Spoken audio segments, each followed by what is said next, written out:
Hello guys, and welcome to part 2 of my playthrough of Shadow of the Erdtree. So in this episode I explore a couple of areas, the Prospect Town and the ruined Lava Forge intake. So at the start of this episode I quickly showcased the Great Katana here, which is the weapon I picked up in the previous episode. And I actually used this weapon quite a lot during the run.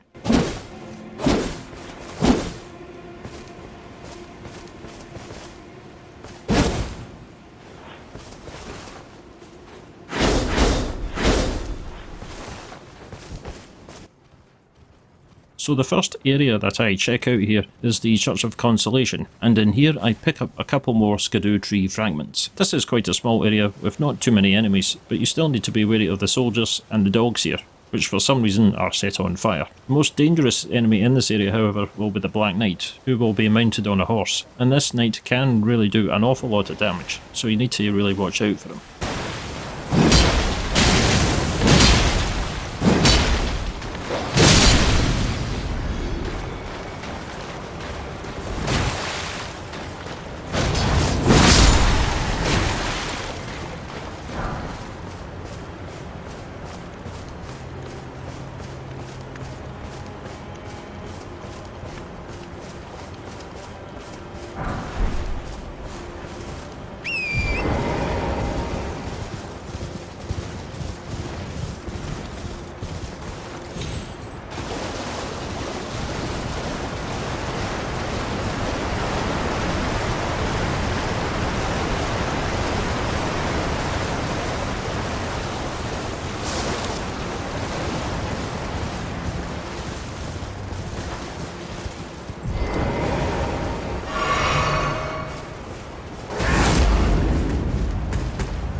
So after this, I head up to the Cliffroad Terminus area. So we can reach this area by taking this path, which veers off to the left just before leading up to the Belurat Tower entrance.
We can also get another Erdtree fragment in this area, or as I referred to them in the first episode, Scooby-Doo fragments, which we can pick up from the shadow enemy here with the glowing pot on their head. You can tell they will drop the fragment by the fact that you will see the pot is glowing. But since there are actually only 50 fragments in the game, when you kill the same shadow pot again, they will not drop another fragment.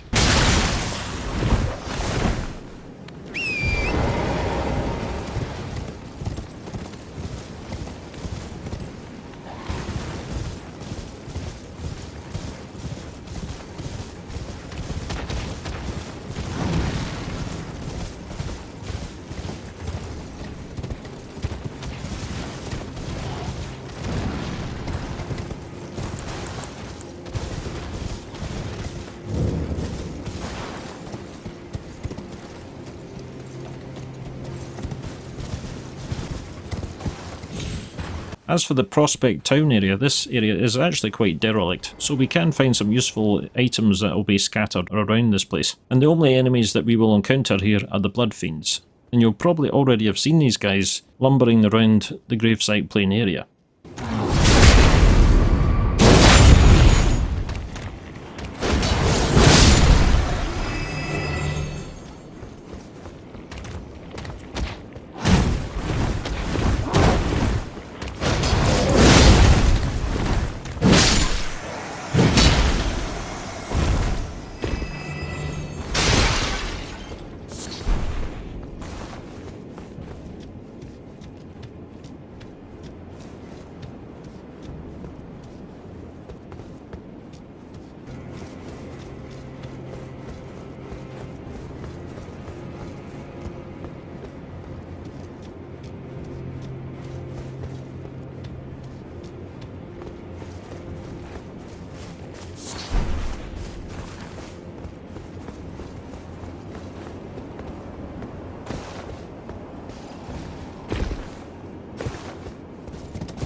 And here I summon the trusty Mimic just to help me out a bit here, so I can clear the Blood Fiends just a bit easier.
So overall, there isn't too much to actually see in this area. The one thing you will definitely pick up here which can be of use is the item in this chest, which is the Outer God Heirloom. This is actually a pretty good talisman, because it offers 5 dedicated points towards Arcane. There is another talisman in the base game that actually offered this, which was Marika's Sword Seal. However, when you equipped that talisman, you actually ended up taking more damage.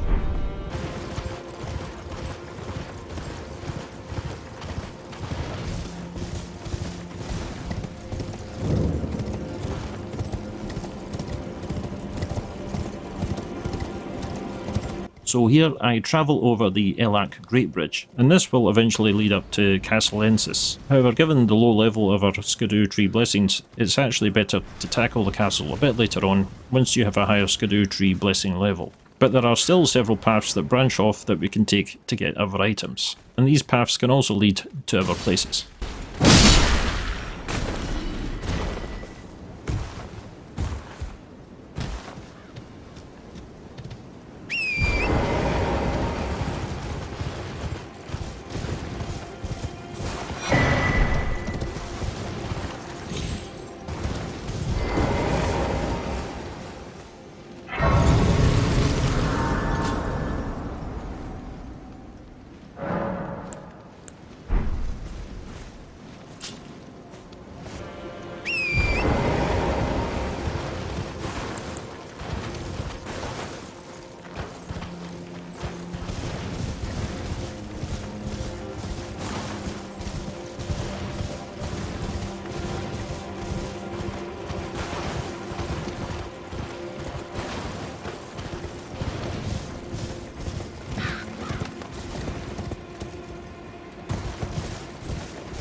And on taking this road down here, we can actually find another talisman, which is the Spelldrake Talisman +3. And this actually boosts your magic damage negation to a maximum level. Although given how hard the enemies actually hit in this game, it is questionable just how useful some of these talismans might actually be.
And here I finally travel to the Ruined Forge lava intake. This is the first of quite a few forges you will find in the DLC. And I actually really enjoyed the forges, and I found them to be quite a nice little change up from the catacombs and tunnels that you actually are so used to seeing in the main game. The forges are also excellent for collecting smithing stones. The main enemies, however, that you will encounter in here are lava creatures. They are very similar to the mimic tier blobs that we saw in Nokron City in the main game.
As for the other enemy that you will find here, these will be the Golem Smiths. These enemies are pretty large and can deal big damage. Some of the golems will attack you with their fists, whereas other golems will use lava pots, and they can swing these pots around, spilling lava all over the place. Although they can be staggered with bigger weapons, and they actually have a weak spot on their backs, which, if you manage to stagger them, you can actually inflict greater damage by striking the red gem that you see here on their backs.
We will also find some new weapons in the forges that are known as Smith's Grip weapons, and the first one we will find here is a dagger, and these are basically a new class of weapon that we will find in the DLC, which are throwing weapons. So I quickly show off the Smith's Grip dagger here, just to actually show you can repeatedly throw it.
And towards the end of the forge area, you can actually find a large pipe which I run up here, which will lead you to the eventual exit for the area.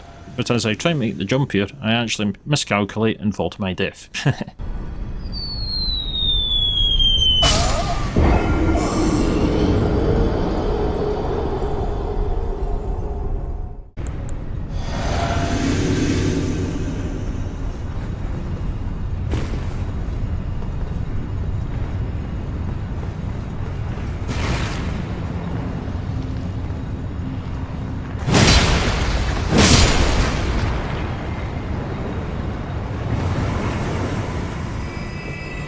So in order to finish the forge here, we simply need to just run up to this flame and extinguish it. And on doing so, we will be awarded with a new weapon, which is the Anvil Hammer.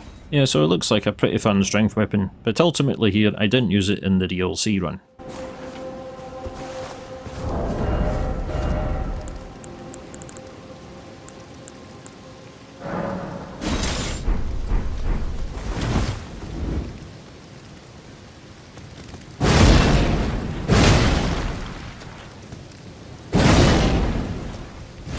So that's it for this one, guys.